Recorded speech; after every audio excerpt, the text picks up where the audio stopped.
Guys, ore guys. Jadi judulnya adalah mantan kembali kepada Anda ya guys. Jadi video ini akan panjang ya, mungkin ya. Karena sebenarnya saya mau pisah-pisah ya topiknya ya. Apakah bisa membuat mantan Anda kembali? Apa penyebabnya? Lalu apa yang dilakukan untuk membuat dia kembali gitu ya. Tapi saya pikir kalau dipisah-pisah bisa terjadi kesalahpahaman ya, atau eh, menjerumuskan ya, malah salah ya pemahamannya ya. Lebih baik digabung ya guys. Jadi yang pertama adalah apa bisa membuat mantan Anda kembali ya? Jawabannya adalah bisa dan enggak gitu ya guys ya. Jadi karena inilah saya gabung, karena ini susah ya guys ya. Jadi bukan soal jawaban ya, tapi soal pengertian ya untuk topik ini ya. Mengerti, memahami gitu ya. Jadi nggak bisa cuma jawaban iya dan enggak gitu ya. Terus bagaimana caranya gitu ya. Lalu penyebab putus ya guys ya. Jadi Anda harus memahami dan buang jauh-jauh ya pemahaman Anda kenapa Anda putus ya. Karena itu semua nggak benar ya guys ya. Apapun yang Anda pikirkan penyebab Anda putus sama dia itu adalah salah gitu ya. Jadi yang benar adalah benefit ya guys ya, benefit ya. Jadi sebuah hubungan itu adalah soal benefit cewek kepada cowok dan benefit cowok kepada cewek gitu ya. Biasanya benefit cowok itu sederhana ya, cantik, seksi gitu ya. Lalu benefit apa yang diminta oleh wanita adalah sosial ya guys ya. Benefit sosial. Nah, ketika benefit sosial yang Anda bisa berikan kepada dia itu sudah nggak ada, dia akan berpikir untuk putus ya guys. Berpikir untuk putus, dan ketika dia mau putus, sebenarnya itu dia udah jauh-jauh hari berpikir seperti itu ya. Dia biasanya ketika mulai berpikir mau putus dari jauh-jauh hari itu biasanya sudah mencari penggantinya ya guys ya.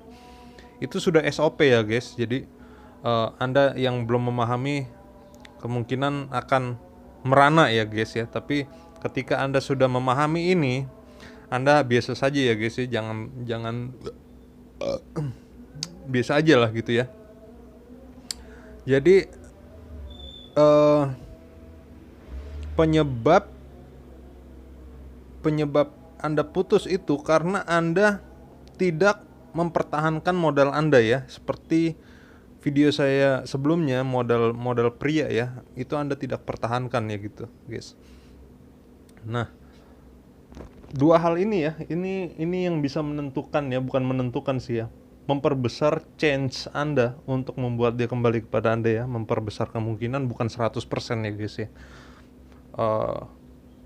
Ini misalkan Anda tidak memahami ini, kemungkinannya 20%, Anda melakukan hal-hal yang salah, dan ketika Anda memahami ini kemungkinannya bisa 80%. Memang nggak 100% ya guys. Lalu yang dilakukan saat putus ya guys. Jadi yang dilakukan saat putus adalah tidak mengejar ya guys. Kenapa saya bilang tidak mengejar? Saya ralat ya, tidak boleh mengejar terlalu keras ya guys. Anda hanya boleh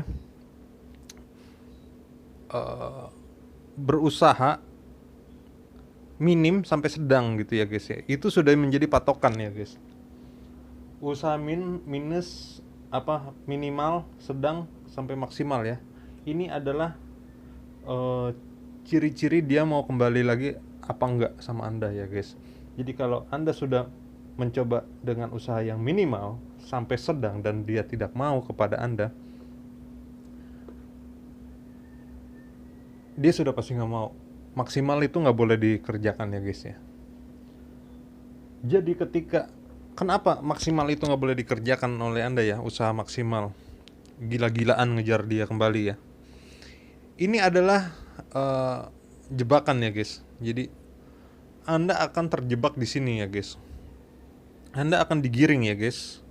digiring oleh dia ke tempat umum ya. Dia akan membuat Anda mengejar-ngejar dia di tempat umum ya guys ya. Itu akan mengubah benefit Anda menjadi nol ya guys ya. Karena Anda sudah memperlihatkan bahwa oh si Anu ngejar-ngejar Anda mengejar-ngejar si Anu gitu ya. Jadi teman-teman dia sudah memahami bahwa Anda ngejar-ngejar dia, dan itu yang dia mau gitu ya guys. Jadi itu doang gitu yang dia mau. Selebihnya dia cari yang lain lagi untuk supaya cowok itu ngejar-ngejar dia lagi gitu.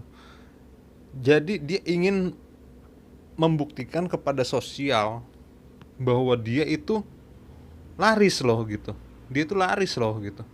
Nah itulah ketika Anda sudah mengejar-ngejar dia di depan umum, makanya ini disebut jebakan. Anda bisa terjebak gitu ya guys. Dia kembali lagi kepada Anda buat apa gitu. Toh orang sudah tahu kok Anda ngejar-ngejar dia, buat apa lagi gitu. Cinta itu nanti ya guys ya, ketika kulit udah keriput ya, rambut sudah putih, nah itu cinta ya guys ya. Tapi sebelum itu terjadi, itu belum ada cinta ya guys ya, belum ada ya guys. Oke gitu aja ya. Terus apa lagi ya?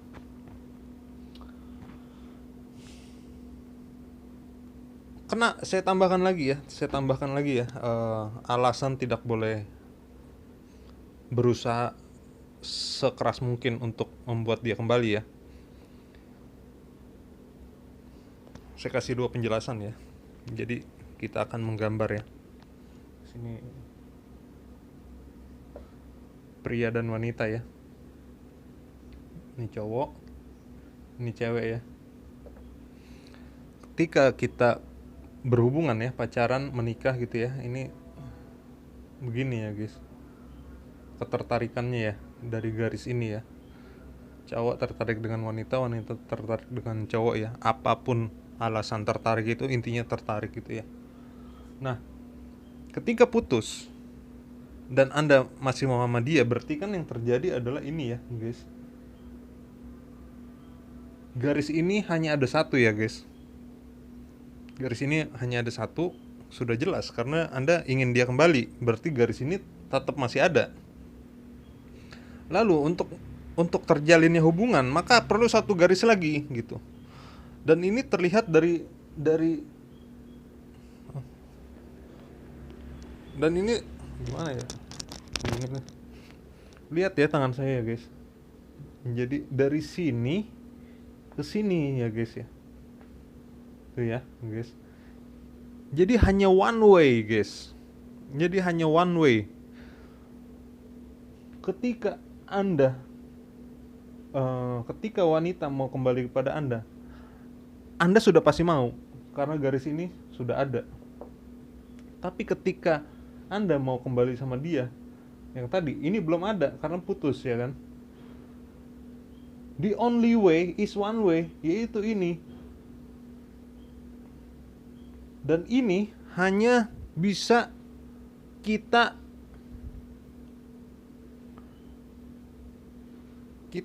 testing the water aja. Kita testing the water gitu ya. Gimana ya maksudnya? Kita testing the water gitu. Ini orang masih mau gak sama gua gitu. Jadi makanya disebut usaha minimal dan sedang gitu. Karena ketika ini sudah pasti nggak mau gitu ya, Anda akan terjerumus di usaha yang ini gitu ya guys. Dan alasan keduanya lagi yang saya tambahkan lagi, nggak mungkin dia melakukan hal yang beresiko untuk menolak Anda ketika Anda masih memiliki benefit ya guys. Contohnya Ariel gitu ya. Ariel misalkan, Ariel ngajak wanita biasa itu untuk jalan atau pacaran gitu ya. Terlalu beresiko gitu ya. Terlalu beresiko, dia banyak lagu gitu ya kan. Resiko sama itunya nggak sebanding gitu ya. Sama seperti Anda ketika Anda memiliki modal yang kuat gitu. memiliki sosial wanita yang kuat gitu, terlalu beresiko untuk dia lelaguan gitu, yang ada malah yang diinginkan nggak dapet gitu. Itulah ya guys ya, jadi kita hanya perlu testing the water. Makanya usaha yang diperbolehkan itu hanya minimal sampai sedang, dan itu pun itu sudah ciri-ciri dia masih mau apa enggak sama Anda, itu udah itu. Jadi karena itu hanya one way seperti jalur puncak ya, itu kita hanya bisa testing the water gitu. Selebihnya udah urusan dia gitu. Ketika Anda sudah terjerumus di usaha yang maksimal, Anda sudah memberikan, sama seperti nge-like nge-like sosmed ya, IG atau Facebook ya. Anda sudah ngasih tanda tangan Anda kepada dia, gua ini suka sama lu gitu. Anda sudah ngasih tanda tangan, ya saya suka sama lu nih, gua kasih tanda tangan. Dan ribuan orang yang sudah tanda tangan, berarti Anda sama dengan penanda tangan lainnya ya. Gitu ya guys ya. Jadi itu adalah hal yang dihindari ya guys ya. Jadi nggak ada usaha itu cuma satu, modal kita aja gitu ya. Oke, gitu aja guys ya. Semoga bisa bermanfaat. Oke.